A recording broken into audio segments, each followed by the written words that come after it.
Hello, hello, hello, everyone. Mike Arnold here, co-founder of Path Trading Partners. Swimming in a sea of red except for the oils and energy stocks. Again, still raise stops, still trail stops, because we have, again, I'm now statistical as I talked about, favoring still a return to 126 area, but still trail stops because we could get some quick little pullback moves, but a sea of red, not as bad as I thought today. No, it was pretty good. It was actually a pretty good day, wrapping up a shortened trading week. How is everyone doing? So I'm a little tired. I just spent the last hour recording the Futures Edge Jim Iorio podcast. So we've been talking charts, we've been talking markets. You guys will have to tune into that one. It's going to be put together over the weekend and then released probably Monday morning. So I talk about a lot of stuff with Bob and Jim. So you'll definitely want to check that out. I know you guys are already the experts because you're in here every day. Good afternoon, George. The rollover has begun. I don't know if it's the bigger rollover just yet. Good afternoon, Davey. I don't know why people's heads aren't showing up or their little tags. It's missing that, but I can still know you from your names. Eric, hello. What a day. Amit, good afternoon. Kalani says, Bob is brilliant. Nice bullish call on crude. Again, crude is nuts. Double top as expected. Double top has not triggered. Anissa, good evening. Thank you again for being here. One of our newer viewers. Again, tuning in on a regular basis. Hey, Dan Jett, who's a regular here? Connor, thank you again. One of our newer people. Happy Friday to you. I hope everyone had a great short trading week. I hope you were able to take advantages of some of the moves, a little back and forth. Remember, when we are in negative gamma mode, you can get amplified moves up and down. Just keep remembering that. We already talked about everything. We didn't really talk about ISM was a miss.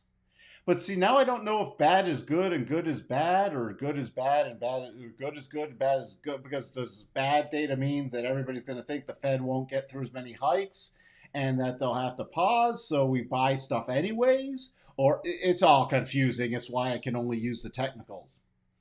And it is the, you'll see the shirt without the green screen on the podcast, but it's the Eye of the World Custom Tie-Dye Friday. So, where else we sit? Rich thinks the VIX will explode next week. You are very welcome, Anissa. Hello, Sashi. Glad to have you. So, ISM was a miss.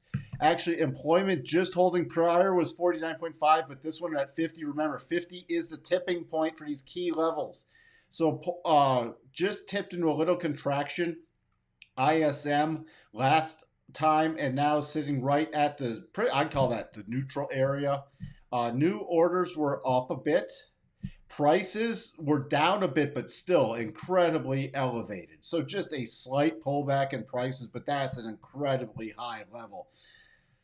So again, we had the continued sell off today. By the way, if you're new here, please do consider subscribing, ringing that bell, and hitting the like button so you know when we release videos, when I go live, especially when we drop the new episode of the Futures Edge podcast with Jim Iorio. All right, and longer term, please come back and over this weekend, even if you take a few extra minutes to help support the channel. Put in some extra comments on some of the videos. Even if they're past, put in and come back and watch. I'll be releasing the weekly sector overview this weekend at some point. I'm pretty busy tomorrow, so it'll probably be on Sunday. So where do we sit? And I'm not going to keep this one as long. We'll do more of it on Sunday. I've been, again, talking for quite a lot today. But larger term double still triggered. So in the S&P, let me get that one up. After hitting the first target, get a little pullback, but I consider this pretty much a sideways correction. Was it a volatile sideways correction? Yes. So we still have statistical favor to push up. Cycle's still trying to get to the top on the weekly. We still have a decent upper 60% probabilities of at least hitting 42.37. Now, if we did get that close below the first low, and or with momentum, a retest and a breakdown, then that would be the short. And as I said, you'll hear it on the podcast. For the longer term people, would be a close below that. Then I'd be watching for, instead of a sideways correction, this is still a sideways correction. Uh, then I'd be watching for the pullback, and my first major target would be 4,005, so roughly 4,000. The next target 39.83, the next one 39.54. By the way, look at that, right with the 62.5.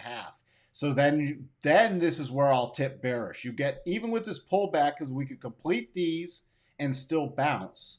If you get the close below that level, the close below the 62.5, then statistically I have to go bearish, because not only would that invalidate the double bottom pattern, it would then favor a return to about 38.55 to 38.08. So those are the patterns, but this has not triggered yet to the downside.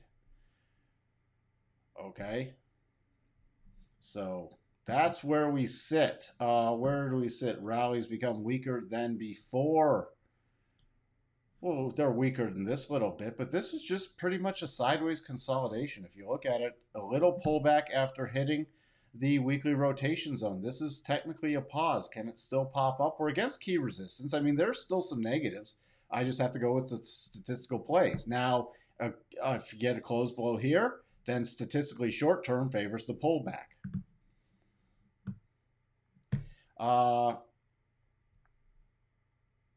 These rallies aren't ridiculous, Rich.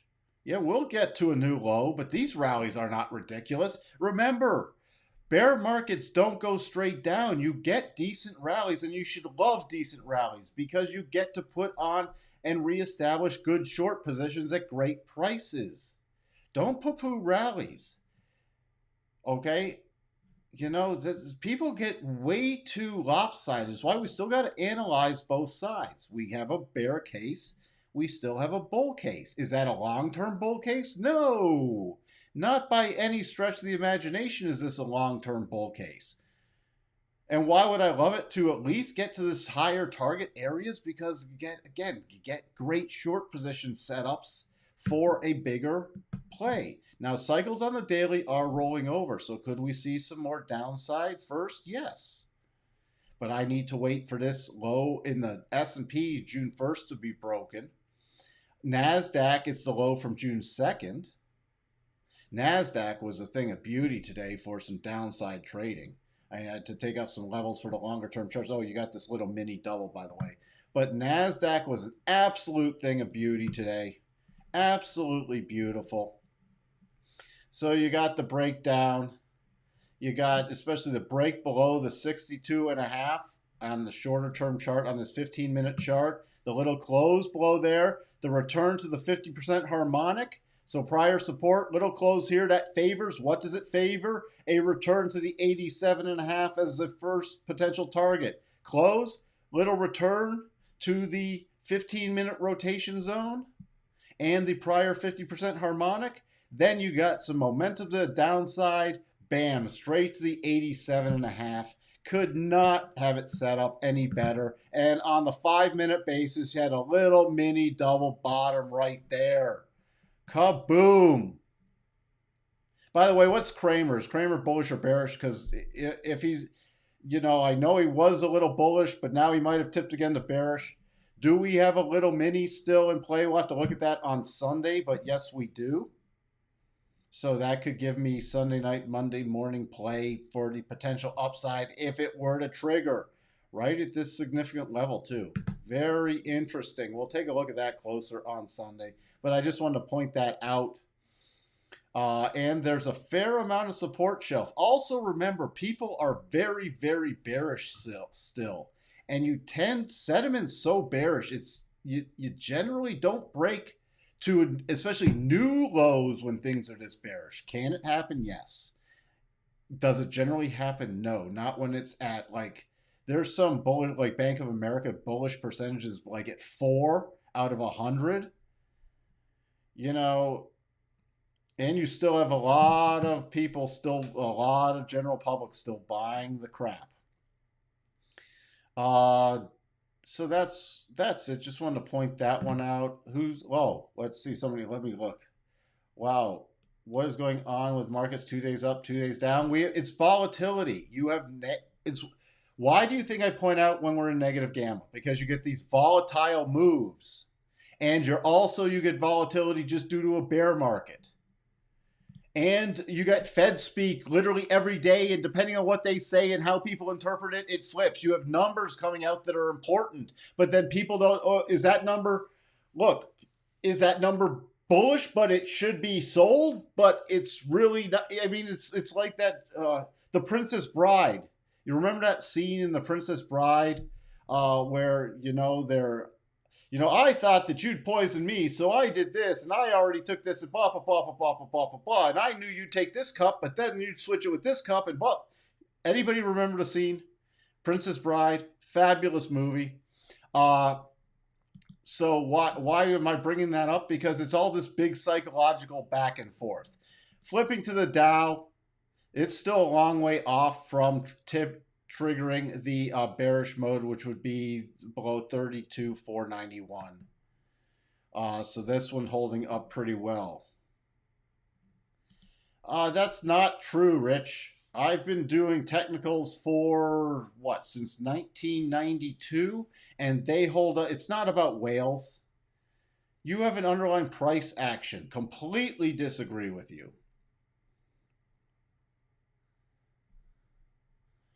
Quite a cliffhanger for the weekend. Hey, how do you want me to pronounce this? It's almost like Mikey78 with the one being an I, but let me know what you want me to call you. Until then, I'm going to call you Mikey. Who's buying crap stocks like Peloton, Teladoc? Again, you'll get some short squeezes in there.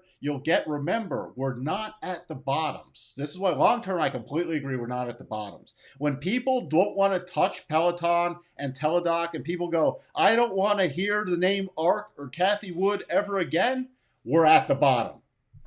And we'll get technical signals too. But from a fundamental, when you still have people pouring money and the general public is still pouring money into ARK, ARK's still getting inflows. All right? When people are still trying to bottom pick, again, look at that. Look at that little double pattern with Peloton. Boom, roll over. See, I love Peloton as a product. Hate the stock price still. Lower, it's going to be a takeover candidate. So at some point, we'll get some big pop in it. But I'm not looking to do anything. This is not a strong bottoming pattern yet. But people are still buying it. Not necessarily today, but it's not dropping as much right now. Teladoc, again, people bought it yesterday. Not a big pullback. Not a big pullback. See, remember, we have Microsoft. We have the double still trigger. Nowhere near the stop price. And yesterday, this wasn't terribly, yes, it's down from the closing level, but this wasn't a horribly bearish day for things like Microsoft. This wasn't horribly bearish even for Nvidia. Inside day. Holding up in face of a fair amount of selling. Now, you want to talk of one of the major components that was look at the weighting of Tesla and how much it can weigh on just the S&P and NASDAQ. And you had the Tesla, the layoff stuff announced. You had it break down. Roughly just holding, it filled the gap. That's when we got this little momentum move, filling the gap and then stalling out here. So statistically, we don't even have Tesla tipping back to a statistical sell level just yet. But that was a huge weight. Down 9% is a huge weight on these indices from just one stock.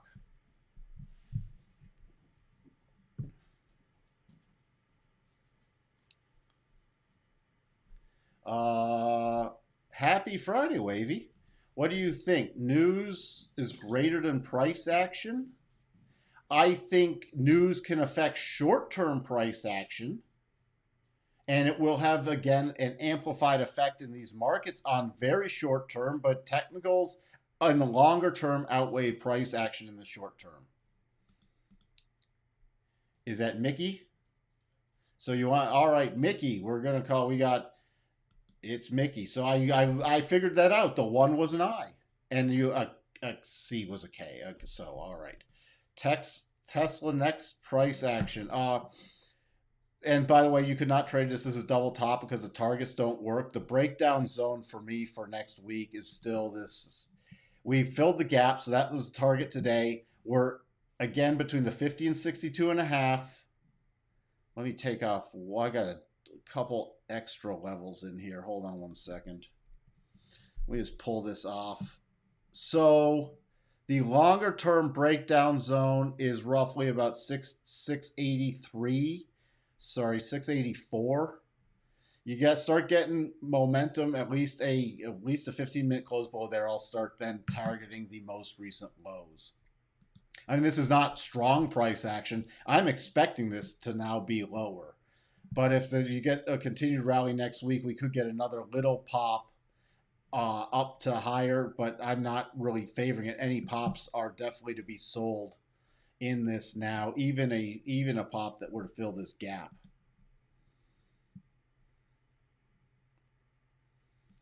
We could see new yearly lows as soon as next week. Although we'll get the pump force. Hey, what's Gary saying about it? Is he still? I don't follow him. Is he still Mr. I'm going to give like my cases why everybody should just put all their money into Tesla because Tesla always has some bull case. Hey, Dr. Michael, thank you for being here. Apple still bearish. Apple long term is still bearish, yes. Coming up, hitting that weekly rotation zone. When do I tip more aggressively bearish on Apple based off the... Oh, we got the daily rolling over. We have that gap, but we got still weekly. Now, once we get the weekly to the top and the rollover, then I'm really going to get super bearish on Apple again. Before then, if the only thing that tips me super bearish before then is below 140 roughly.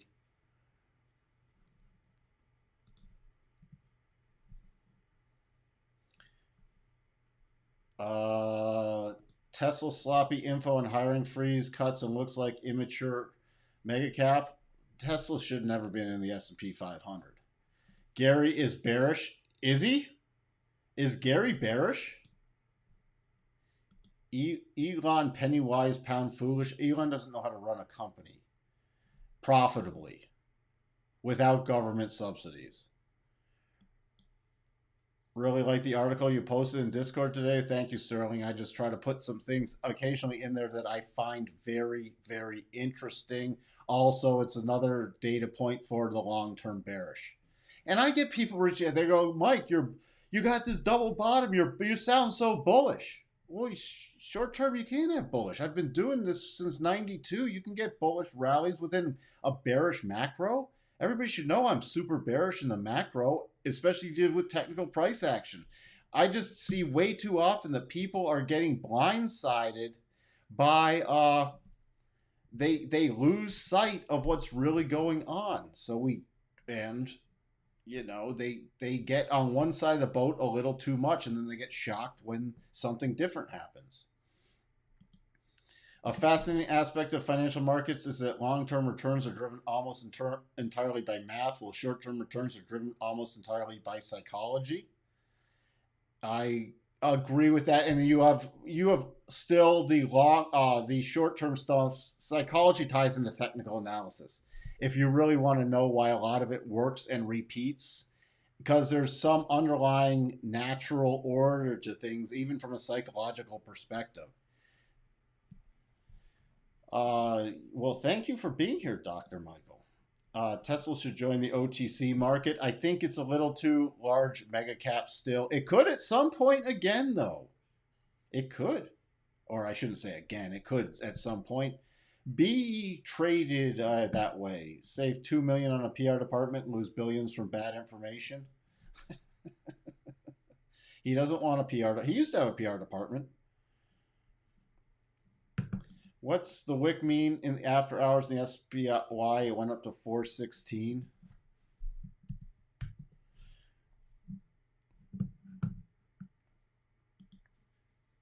Oops, sorry.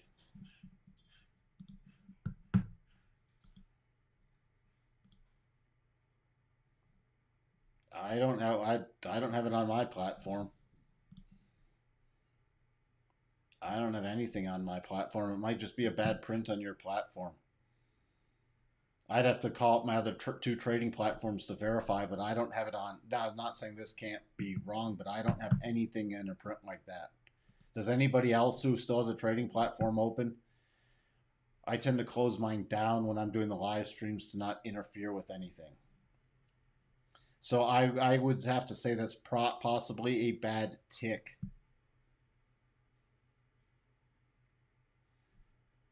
PR department in China. Well, there you. Well, he plays very differently in China than the U.S. Uh, but you see, even here with the spiders, this is just a nice sideways consolidation pattern so far. Again, I think people, not that we can't trigger a bearish pattern, but I think people are tipping way too bearish. Let me get back to regular trading hours. That's a horribly sloppy double top, but you do have the double still potentially in the SPY. But you want to know what's interesting is if it did trigger and even all these things went, it would not invalidate the longer term double yet. That's what's so fascinating about a lot of these things. It doesn't invalidate the shorter term pattern, does not invalidate the longer term pattern yet. For the Qs, I got to map that out a little better, but you see that's a 62.5. So could you still come down, trigger all this below the daily rotation zone and still not trigger the long-term sell? Yes, you could. That would just be a short-term sell. Well, first of all, it's not 14 million. It's more. Remember, she got a little. She got like 2 million award. He got 10. He got 5 punitive, but then it's capped at 350. So he's got 10, 350, and then she got awarded 2. So he's got about 8, 350. There's your big analysis. How is she going to pay it? She's going to go back to Elon. Service to me and others in the USA is an example of poor quality control, the opposite in China and Germany.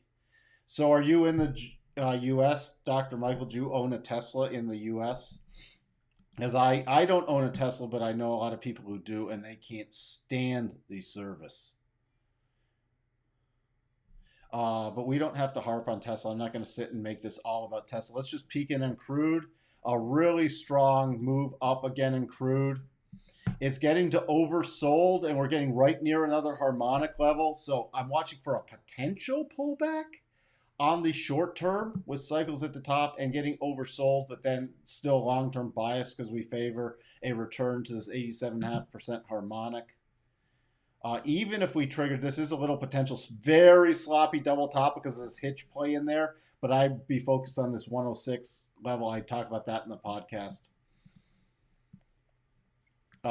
You think the SPY will reach 403 by next week or probably lower? First, we don't have a trigger yet. If we did have this trigger, we could first target 402.17, next target 399.79, and then 397. And this is right with the gap. Look at that gap. So those are your targets once it triggers. It has not triggered. So if we go push up on Monday, that's not going to trigger. It's going to turn into a triple top.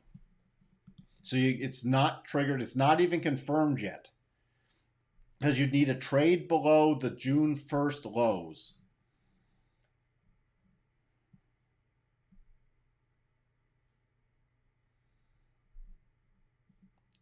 Has liquidity improved in this week from what you see in the internals? No.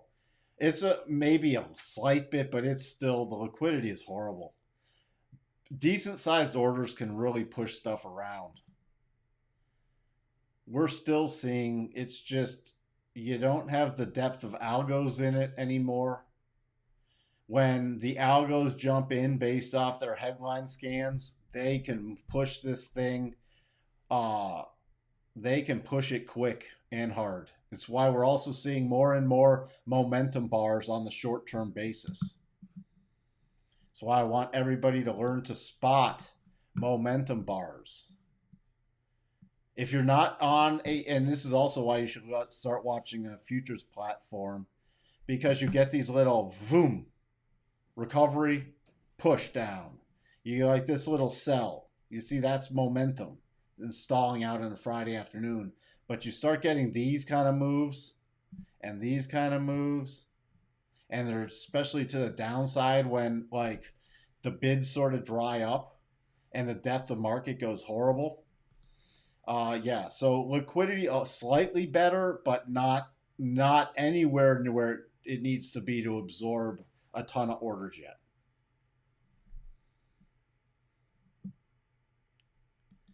What did I say? I might have spoken the wrong thing. I think you mean overbought, not oversold. In which market, Raj? Which one did I? Let me correct myself. I might have said something wrong. Again, if I did, let me correct myself. I want to be on the record correctly. Hope you have a good barbecue on Memorial. Yeah, I did have a good barbecue on Memorial Day weekend, and I'm barbecuing again tonight. I'm going to get everything prepped once I'm done with this live stream. Thank you for asking. Crude oil. Crude oil. What did I say? I think you mean over. Yes, crude is definitely overbought. It is not anywhere near oversold. Yes, I did misspeak.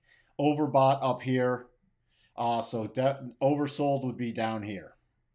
Overbought. So yes, thank you for correcting me, Raj. It's definitely overbought, which is why also I say on your positions, if you are trading things like ExxonMobil, raise a stop. This is raise a stop level, especially you don't have to crowd it. Okay? But for example, this is a very sloppy double top.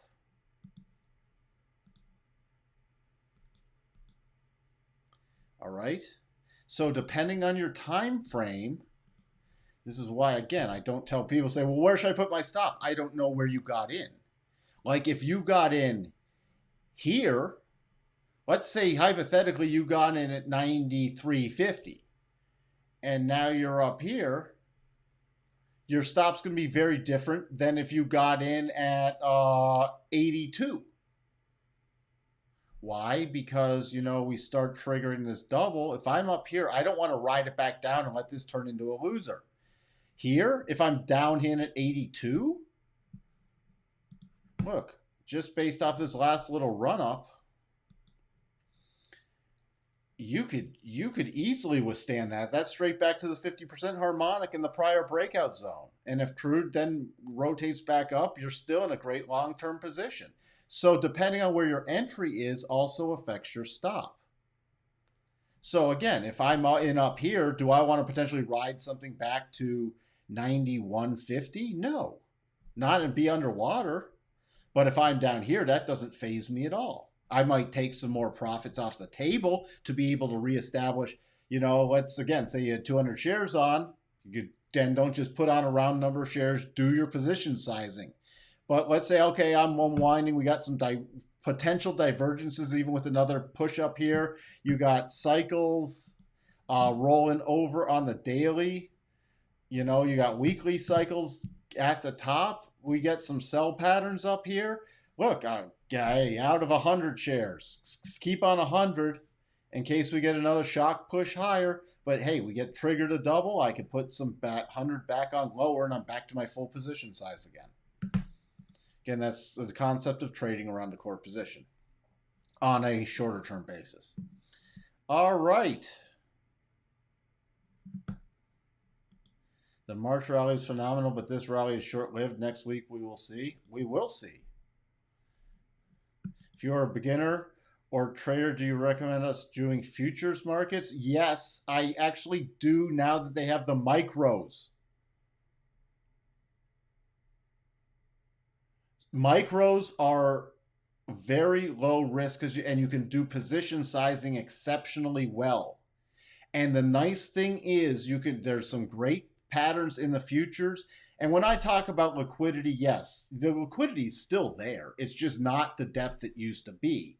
So you wait for the patterns to trigger and you can take advantage of some of these short-term trades. And what you can do is you can watch like a couple markets like the S&P and the Nasdaq and get really, really good at your technical analysis and just focusing on a couple markets. And even now there's crude micro futures out. Crude micro futures are out. And crude can be some great trading too. So you could focus on a couple of the micro future markets and then say, look, here's what I love. You swing trade some stocks, all right? And you more short-term trade some of the futures. Because you can get in and out on a great little pattern and be done. Hey, I made a couple trades today. I'm done. Meanwhile, you could be in stuff like you could be in for you could be in like this potential double on Nvidia, whether it works out or not. It's got probabilities associated with it. You could be, all right, I'm in this for a swing trade. But why is it a swing trade? Because it could be a week I'm in it. Meanwhile, I'm trading around in the micros for the S&P and Nasdaq, and you can even trade a one lot. I'd recommend trying to do two lots if your account can handle it, because you can scale out of stuff and lock in and get your stops to break even.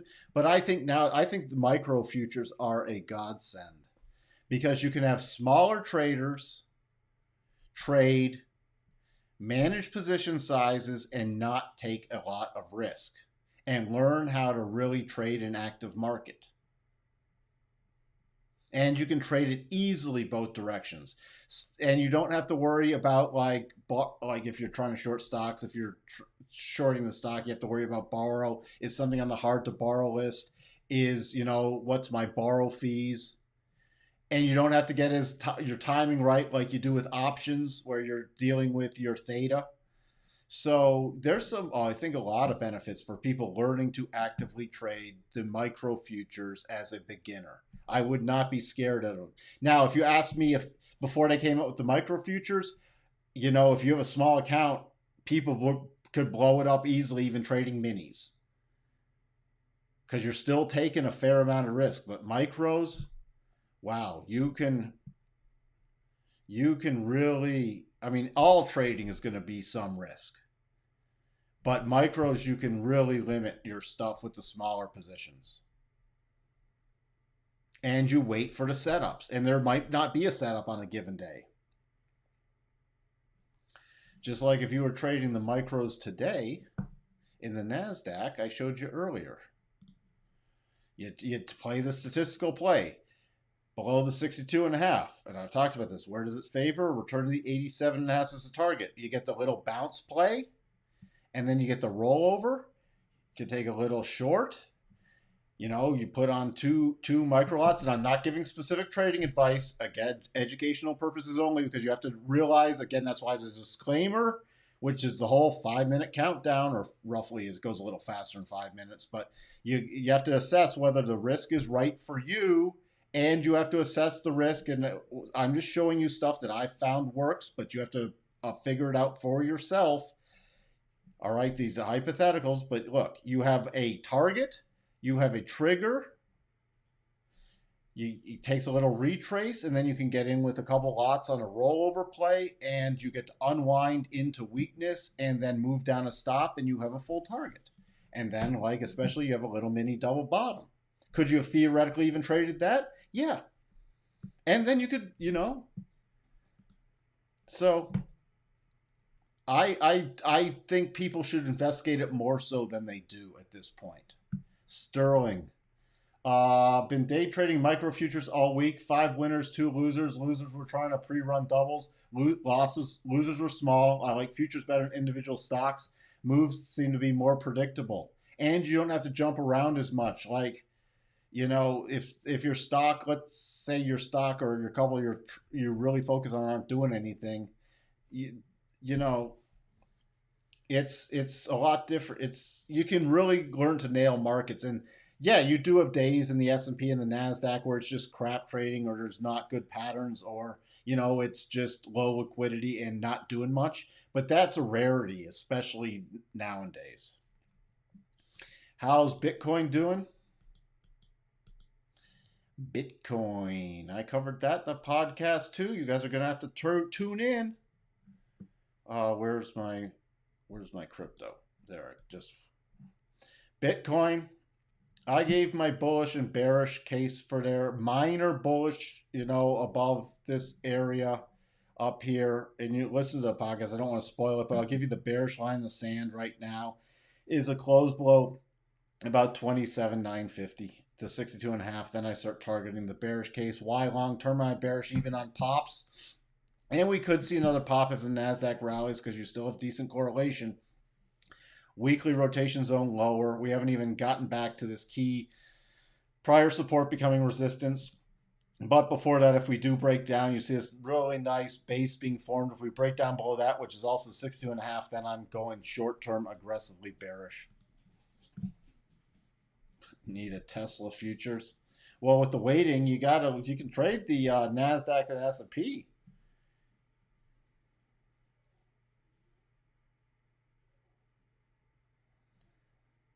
Just for me, just for you, Wavy. All right, everyone. That's where we sit. By the way, Ethereum, let me glance at Ethereum. I did not do that one in the podcast. Ethereum, the only thing we have this little short-term double, very short-term double that I'm keeping an eye on over the weekend. Longer term, Ethereum, we had a double that's turned into a triple. And we all know what triples mean. It slightly favors a continuation pattern. So just keep that in mind on Ethereum. With that, everyone, I am going to wrap it up for today. I thank everyone for being here. I will be back on Sunday, so we'll hit some other markets we didn't cover today. I'm talked out at this point, and I hope everyone has a pleasant weekend. Remember to watch for the weekly sector overview that we'll post. And I'll see everybody who wants to go over the live Sunday afternoon session at 3 p.m. I will be here. You are welcome, Eric. Again, thank you everyone for being here. Thank you for all the new people. Thank you for putting stuff in the chat. It's wonderful to see all these comments. And please spend some time this weekend and leave some more comments on videos that you found helpful to get it in wider distribution. Hey, Lauren, you're here right at the very end. You'll have to watch the replay and let me know what you think, Lauren. You are welcome, Mickey. I'm glad. I hope you consider if you're not already, subscribing to this channel and continuing to join us with some of our analysis. So until then, I'll talk to everyone in a couple days. Have a wonderful evening. Thank you, Lauren. Bye.